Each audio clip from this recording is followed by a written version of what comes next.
is Recording not in cheap. progress. We've got them listed there. There are several one-time type expenses that we know are going to be facing the village over the next couple of years. And even though they are one-time, we're going to need revenue to help pay for it. So we have a lot of things we'd like to do that have been put off. There is a lot of drainage work that we're still trying to get done. You probably have seen some of the tiles that have been dug up around town. And we are making progress getting some of the drainage problems fixed, but there's a lot of tiles we have not even begun to look at that probably need some maintenance and cleanouts and things like that. So there's plenty of work to be done if we had the finances to do it. I also put down one of the categories is the reserve funds we have. We reserve money every year for equipment, and we have been doing a program for our backhoe that about every 10 years or so we trade it in and get a new backhoe. We have charts that show us not a break even point, but the best time to try and trade that. And it's usually around 10 years. And yeah, backhoe might last 20 years without any problems, but it might break down at any point in time too. To me, that's probably the most important piece of equipment the village has is that backhoe. So we want to make sure we keep it in, it's a piece of equipment that we can count on. So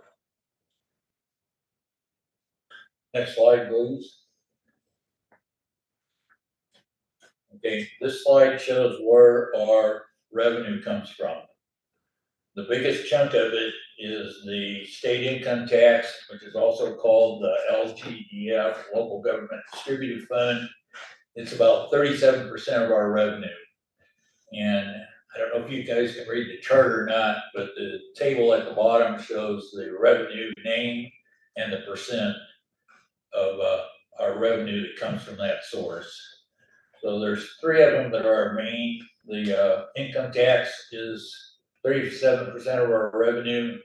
Sales tax has grown to about 24%. Property tax is about 21%. Right now, we have some control or influence on both the sales tax and property tax.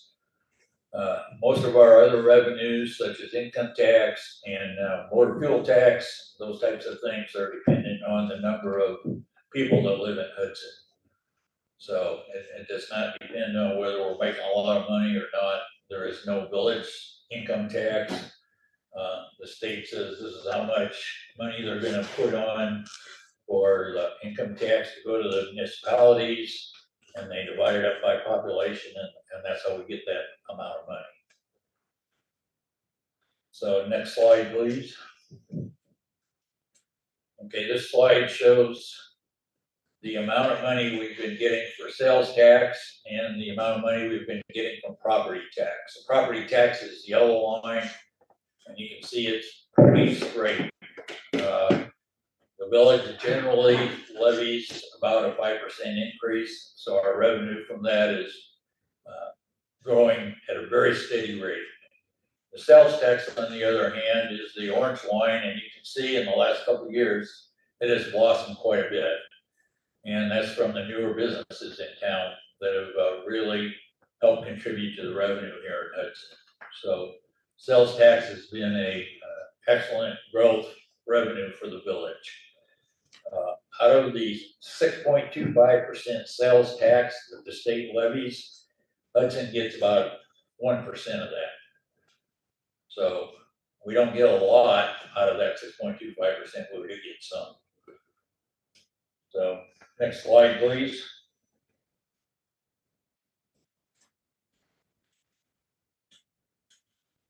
Okay, this right here is a breakdown of our real estate tax. I think we all know that Unit 5 gets the majority of our real estate tax. Percentages on the slide there, I think it was 60 or 70%. I can't read it from here. 64. Okay, so the majority of it is Unit 5. The county gets their share. The village of Hudson gets 4% of the real estate taxes to pay. So if you're paying $5,000 on your real estate tax, the village is getting $200 of that. So not a lot of your real estate tax bill goes to Hudson. And we can control that part of your property tax bill, but the other 96% of it, we have no influence over. So next slide, please. My notes don't match. I added a few slides and I failed to get my notes updated, obviously. What's the heading on that chart? Oh, that's the property tax that I paid to Hudson. You can see it's a straight line that kind of verifies the total property tax that we got in the previous chart. This is the real estate tax paid to Hudson, not the sales tax. I quoted the wrong tax. It has been steadily increasing, but at a very low rate. It's a pretty flat line. So, and you can go out to McLean County website. You can get anybody in McLean County's real estate tax bill and find out how much their tax bill is and how much of it goes to Unit 5 and how much of it goes to the different taxing bodies, the county, the township. It's all available on the McLean County website. So, and it's out there for quite a few years now. I think mine was out there for 15 or 20 years, so. Okay, next slide, please. Okay, this is the impact of the sales tax to residents. If we have a 1% sales tax for every $1,000 you spend in Hudson, that you will pay an extra $10. That's all 1% is. It's for those of us that do shopping at Dollar General and Casey's and most of the stores, you know, it's, in my opinion, it's a reasonable hit. 1% out of $1,000 is $10.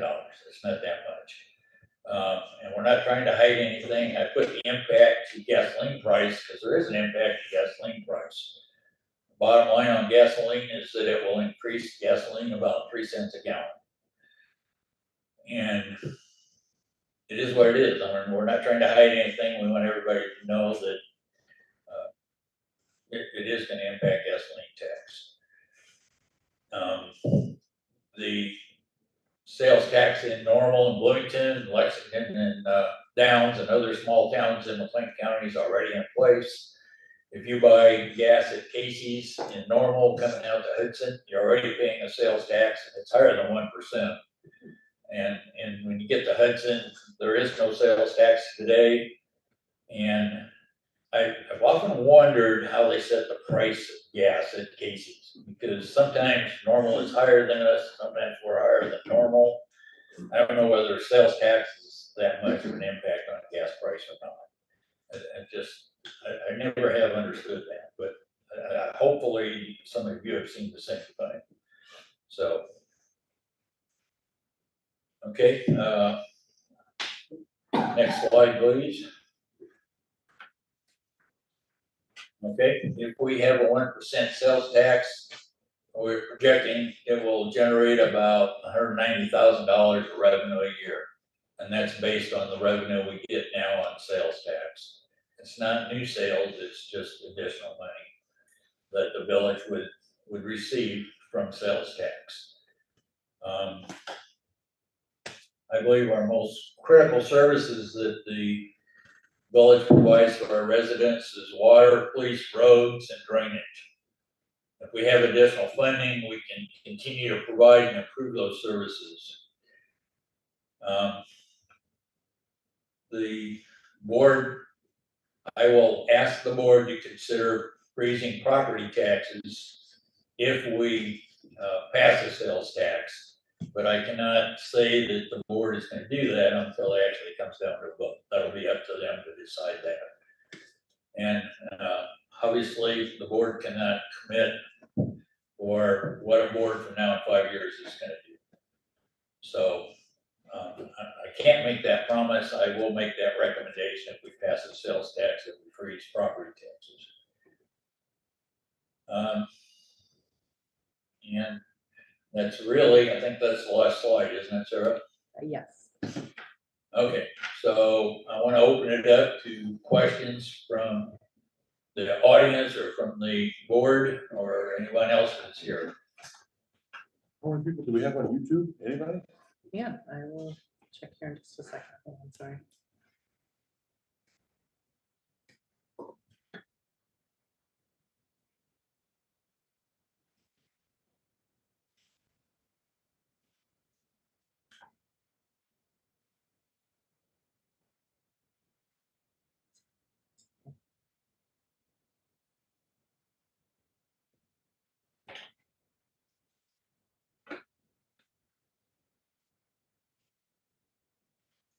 And can the people on YouTube ask questions, or we're not hooked up that way?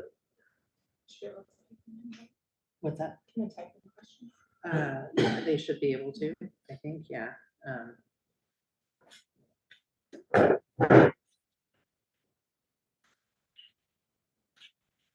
So we got, what, 5, 10, more than 20, what's the rough guess?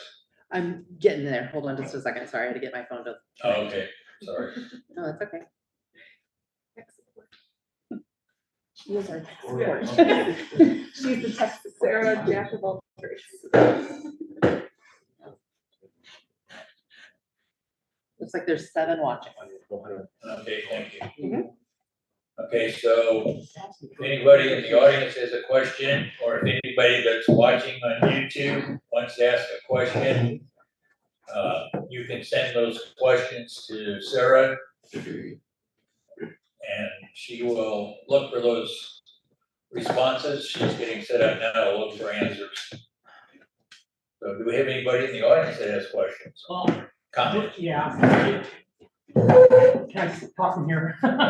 Yeah, Glenn and I are very supportive of this. When we had the store, very, very seldom would anybody complain about the sales tax. In fact, actually, people were surprised when we wrote it up, because we were only doing 6 1/4. And they said, well, for buying this at Furniture Row or Martin's or whatever, it's 9% or 7.5% or whatever like that. And our feeling is that the vast majority of purchases maybe made in Hudson at Dollar General and Casey's are probably people from out of town. And so we're getting those people to help support our police officers and our public works and so forth. So, you know, speaking as a former business person in Hudson, we think it's a great investment to make. And so anyway, that's all I have to say. But Gwen and I are definitely in favor of. That's very important. I wish I had data that showed how much of the sales in Hudson was from Hudson residents and was from out of town. I can't imagine, you know, it's got quite to be good as out of town. 75% out of town, I would think, just people passing through on the interstate and stopping at Dollar General or Casey's. Stop at Casey's all the time, you know, there's. Oh, I was Going saying, yeah. people from Kappa, El Paso that are coming through every morning going through there. If we were in a situation where if we added this 1%, we'd be above what the other communities are, then I think, you know, maybe we got an issue here, but we're still gonna be well below what our neighboring communities have as a sales tax, so anyway. Yeah, I think, out in normal, what is there, an extra 3 or 4%? It's at least 9, I think, isn't it? I can't remember all the time. Normal Bloomington are different. Yeah, I think they're They're slightly different, a little bit. not a lot, but it's definitely different. Okay. Thank you for your comment. Thanks. Anybody else have comments? No, I really don't have an issue. I was just trying to see which way you're going. If it was you're added to the property tax, I was definitely against that completely. Taxing it this way, going through I'm 100% for that. Now, some of the things, obviously, I've always been against more police in our town. I thought we were okay on that. Well, that's one line I'm not in favor of, but all the other stuff I'm fine. Any thoughts? I'm just here to listen. Okay, There's- Sarah, did anybody, Yeah, there's one online that just said supportive of this, given a lot Carol, of. can you put your microphone by Sarah so we can all hear? My hearing is terrible, so I gotta help. They said supportive of this, given a lot would be paid for by passersby, and they asked, are there any metrics on that? Like, how much we would think would be from passerbys versus residents? Okay, I didn't hear quite all that, Sarah. They asked, they said they're supportive, given that a lot would be paid for by passersby. And then they asked if there are any metrics on that, as far as there's not, correct? No, we have no way to track that, what is spent by Hudson residents. I don't think I could tell you of my own money. You know, how much of it I spent in Hudson and out of town, I could be close. But there is no data on that. Is that the only question you have? That's it. Any of the other trustees or anyone else have questions or comments? What is the maximum rate that a board can raise that? For non-home rural communities, it's Hudson, 1% is the ceiling, Okay, so no, that's the maximum. so unless there's legislation that changes, 1% is the maximum. Okay, That's correct. Is it 1% period, or is it 1% you can do each year? 1% period. If you start at less than 1%, the maximum you can increase it is 0.25% a year until you get to 1%. The person online said maybe you could have the planning commission look into how much is spent by residents versus non-residents. I don't know that You that's- have the tally at Casey. Yeah. We have no data It'd be to hard to do So, say. yeah, that. yeah. It would be nice to know, but we can't do it.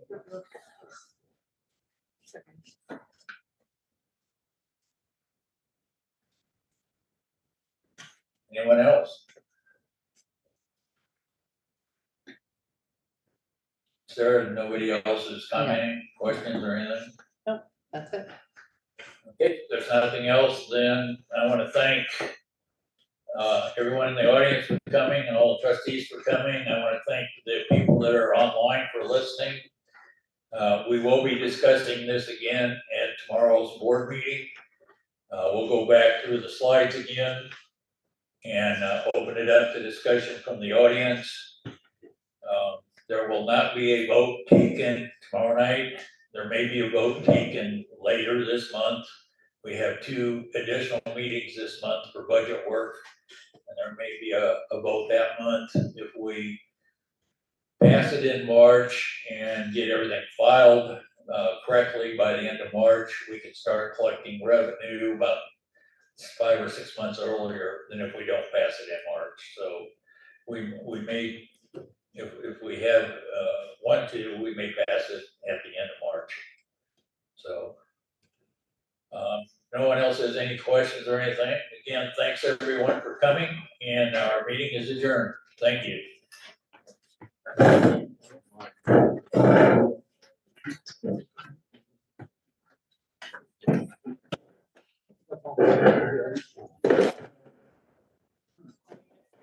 Are we leaving this all up? I was gonna ask, are we leaving this all? Recording stopped.